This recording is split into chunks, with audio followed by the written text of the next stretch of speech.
Hello दोस्तों, नमस्कार। मैं योगेश यादव। आज हम बात करेंगे गाय भैंस के अंदर ब्याने के बाद होने वाले इन्फेक्शन की, संक्रमण की। अंग्रेजी में इन्फेक्शन कहा जाता है, हिंदी में संक्रमण कहा जाता है। तो वो किन कारणों की वजह से होता है, उसके होने के बावजूद हमारे पशु बार बार रिपीट होते हैं, अगले ब्यात में रुकते नहीं हैं। हमारे पशु जिस ब्यात में इन्फेक्शन होता है उस ब्यात में पूरे दूध पर नहीं पहुंच पाते हैं, पूरा दूध नहीं बना पाते हैं। तो इन सब का क्या कारण होता है और क्या हम अपने घर पर उपाय कर कर इस चीज को दूर कर सकते हैं और क्या हम अंग्रेजी ट्रीटमेंट करके। तो यह वीडियो जो होने वाली है वो पशुपालक भाइयों के लिए, साथ में वेटनरी प्रैक्टिशनर्स के लिए, दोनों के लिए होने वाली है। क्योंकि इस वीडियो के अंदर मैं बिल्कुल सटीक इलाज, बिल्कुल अच्छा इलाज आपको बताऊंगा, जो सबसे लास्ट, सबसे इंपॉर्टेंट इलाज है, जो आप करेंगे तो आपको बहुत ही अच्छे शानदार रिजल्ट्स देखने को मिलेंगे। तो वीडियो को शुरू करने से पहले जो भी व्यूवर या जो भी साथी हमारा इस वीडियो से अभी नया जुड़ा है वो कृपया करके हमारे चैनल को सब्सक्राइब कर लें, क्योंकि हम आपके लिए वीडियो बनाते हैं कि आप जागरूक हो सके, आपके लिए अच्छी से अच्छी वीडियो हम लेकर आ सके। तो अब हम बात करते हैं बच्चेदानी के इन्फेक्शन की। जो पशुओं के अंदर जब पशु ब्याते हैं तो ब्याने के बाद पशुओं में हमें इन्फेक्शन देखने को मिलता है। इन्फेक्शन तीन कारणों से होता है। एक तो संक्रमण के कारण, बैक्टीरियल इन्फेक्शन, जब किसी भी बैक्टीरिया के कारण इन्फेक्शन हो जाता है। जहां पर हम गंदगी के अंदर अपने पशुओं को बांधते हैं, कीचड़ के अंदर ब्याए हुए पशुओं को बांधते हैं, या फिर गंदे पानी से अपने पशुओं को नहलाते हैं, तो उनमें पशुओं में इन्फेक्शन होने का खतरा बढ़ जाता है। दूसरा होता है चोट के कारण। जेर निकालते समय यदि हमने अच्छे से जेर नहीं निकाली जाती है तो इन्फेक्शन हो जाता है, या फिर जेर निकाल ज्यादा समय तक बच्चेदानी के अंदर रह जाती है तो इन्फेक्शन हो जाता है, या ब्याते समय हाथ से जब पशु को बिवाया जाता है तो इन्फेक्शन हो जाता है, या ब्याते समय पशु ज्यादा जोर करता है तो इन्फेक्शन होने के चांसेस बढ़ जाते हैं, या कैल्शियम की कमी की वजह से भी इन्फेक्शन पशुओं में देखने को मिलता है। इसके पहचान हम क्या करेंगे, क्या हमें नुकसान देखने को मिलते हैं। नुकसान सबसे मोटा मोटा होता है दूध का, साथ में रिपीट ब्रीडिंग का।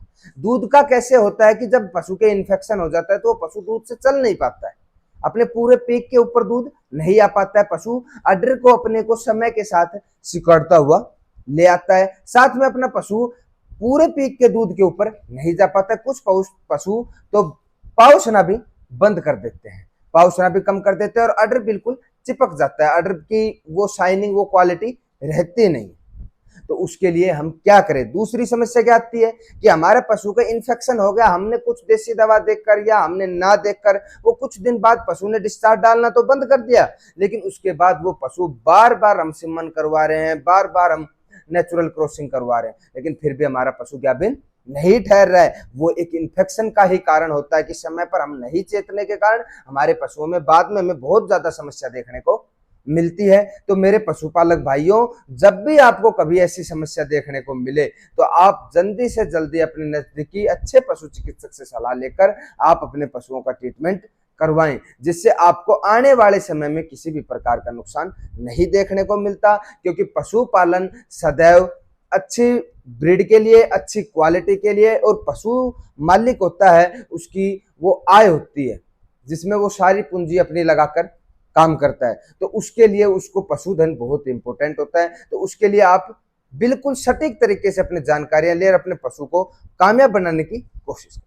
अब हम बात करते हैं इन्फेक्शन को पहचानने के लक्षण क्या होते हैं। सबसे पहला, जब हमारे पशु की बच्चेदानी में इन्फेक्शन हो जाता है तो हमारे पशु खाना पीना कम कर देते हैं या बिल्कुल बंद भी कर देते हैं।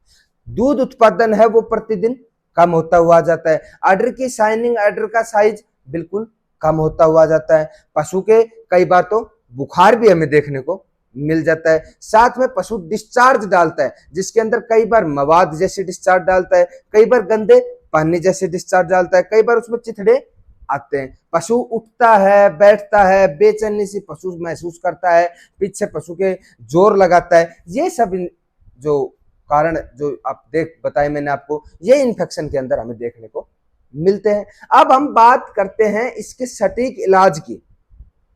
देसी भाषा में मैं बात करूं कि देसी इलाज में इन्फेक्शन का क्या होना चाहिए, वो तो ब्याए हुए पशु का हमें तुरंत कर लेना चाहिए, जो हमारे आसानी से हम अपने घर पर कर सकते हैं। आप हल्दी जो आती है, तो हल्दी को, गांठ को अच्छे से पीसकर 50 ग्राम हल्दी प्रतिदिन अपने पशुओं को खिलाएं। 50 ग्राम यदि हल्दी आप 10 दिन तक भी कंटिन्यू अपने पशु को खिला देंगे तो इन्फेक्शन होने के चांसेस बहुत कम हो जाते हैं।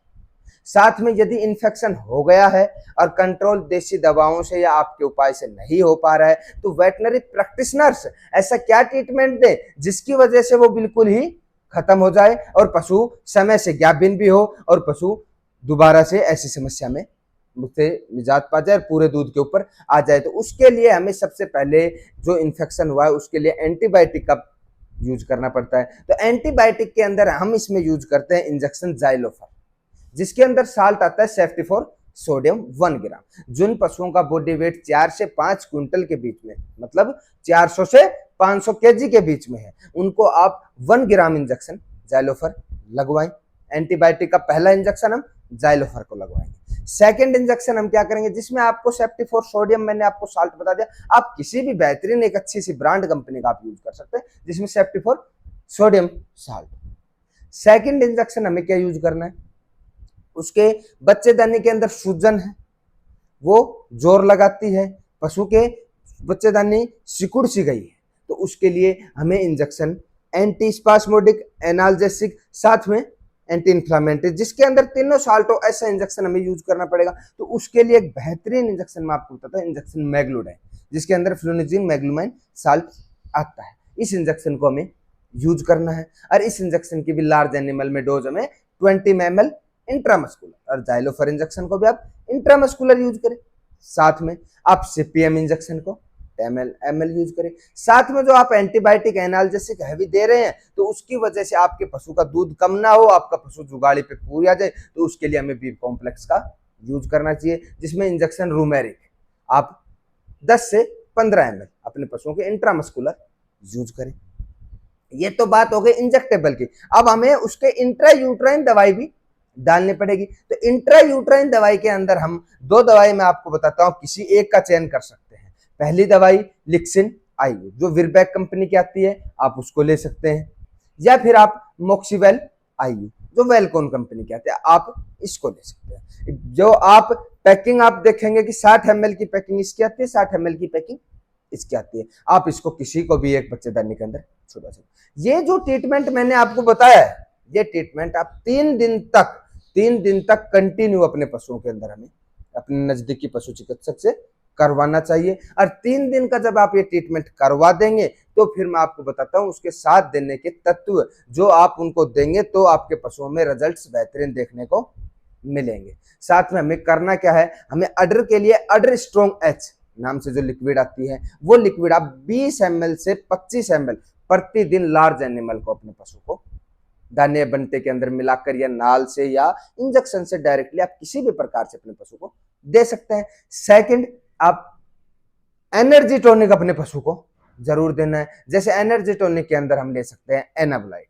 एनाबोलाइट को आप 100 ml सुबह और 100 ml शाम को अपने पशु को, 100 ml सुबह और 100 ml शाम को अपने पशु को वो एनाबोलाइट लिक्विड देना है। और आप देखेंगे कि आपके पशु का इन्फेक्शन ठीक नहीं हुआ, साथ में आपके पशु का दूध भी बढ़ गया है, और समय पर आपका पशु जो 1 महीने से 1.5 महीने 2 महीने के बीच में पशु दोबारा से हिट के अंदर आते हैं, वो लक्षण आपके पशु दिखाएगा, आपका पशु ज्ञापन भी ठहरेगा। यदि ऐसी पशु पालन से संबंधित जानकारी, आपको सटीक जानकारियां चाहिए तो आप मेरे चैनल को Yogesh Yadav wait and care को फॉलो कर सकते हैं, और यूट्यूब पे हैं आप तो सब्सक्राइब कर सकते हैं और ऑल वाला बटन दबा ले, जिससे आने वाली हर वीडियो की जानकारी आप तक पहुंचते रहे। मैं ऐसी अच्छी वीडियो आपके लिए बनाता रहता हूं। यदि वीडियो अच्छी लगी है तो ज्यादा से ज्यादा पशुपालक भाइयों को आप शेयर करें, जिससे वो अपना फायदा उठा सके और बिल्कुल सटीक इलाज वो कर सके। धन्यवाद।